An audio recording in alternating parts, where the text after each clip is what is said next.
Hold on. Okay, Dad, where were you when Elvis died? It was on Highway 78 coming back to South Carolina, Mm-hmm. and the I forget the guy's name, but he was the one that was he had rock quarries, Mm-hmm. that kind of thing, and he loved me. I mean, he loved me as much as I was his own kid. He tried to get me to go to work with him, and he said, "Ray, I'll give you all of it." And I didn't want to get in the rock business. You with me? Mm-hmm. And coming back on that trip, he had one in South Carolina, had one in Augusta, and then one right outside Augusta. So we had three rock quarries. And he was just a great human being. Loved me, trusted me with the end of the world. He bought a tractor for me at $65,000 and never put an eye on it and didn't see it until he landed down there. And we had to pay for it before we could get it. And he told me, he said, "I'll take your word for it." I said, "Mr. Gaines," I said, "Whitey Gaines." That's how his name was Gaines. We called him Whitey Gaines. And he was just a tremendous human being. And he said, "No, if you'll do it." And he had a son. Uh-oh. Hold on. Okay. This is the deliciousness that interrupted the where Dad was when he heard Elvis die story. The delicious fried okra. Yum, yum. All right, so Dad, you were saying where you were when you heard Elvis died. You were with Whitey Gaines, I guess? Yep, I was with Whitey. Yeah.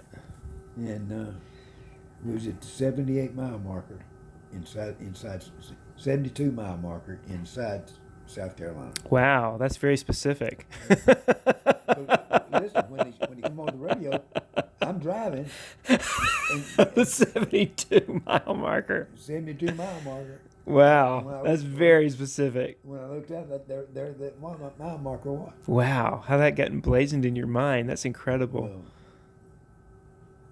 remember, Elvis was something special. I know he was.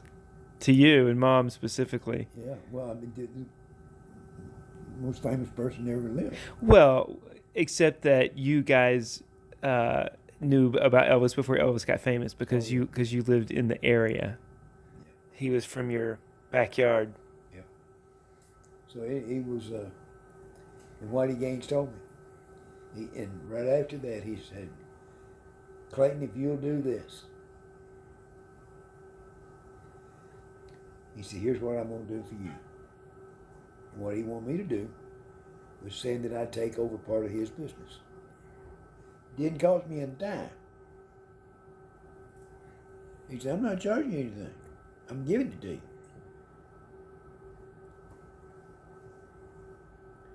And Now, this is also after everybody died in the plane crash, right? yeah, So, were you professionally? Were you selling cars? Were you working for John Robinson? What were you no, doing no, at the time? we still had heavy equipment going on. Oh, even after the plane crash? Yeah, Years after? yeah. Oh, I didn't know. And we were trying to get all the pieces put back together. Yeah, cleaned up. yeah, I mean, it was a mess. yeah. We had shit scattered everywhere. We had no doubt. I mean, we were here. We were going to stay. Mm-hmm. We had the money. We had everything. And all of a sudden, bam. In the twinkle of an eye, it left us. Thanks to a bunch of birds. Yeah. So anyway, Whitey Gaines told me, he said, "Ray," he said, "you can have it." And he said, "When I die, I'll will it to you." He said, "I got enough money." But you didn't want to be in the rock business. Looking back, would you have made a different choice? Looking back. Well, hindsight's always 20/20. Yeah. And yeah, I would have made a different choice. Yeah. And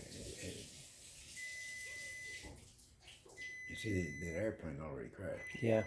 And all that stuff. Well, Yeah. it was just stuff flying all over my head. Yeah. Man, I liked them crashes. Yeah. I really did. Yeah. All right, I'm gonna pause this.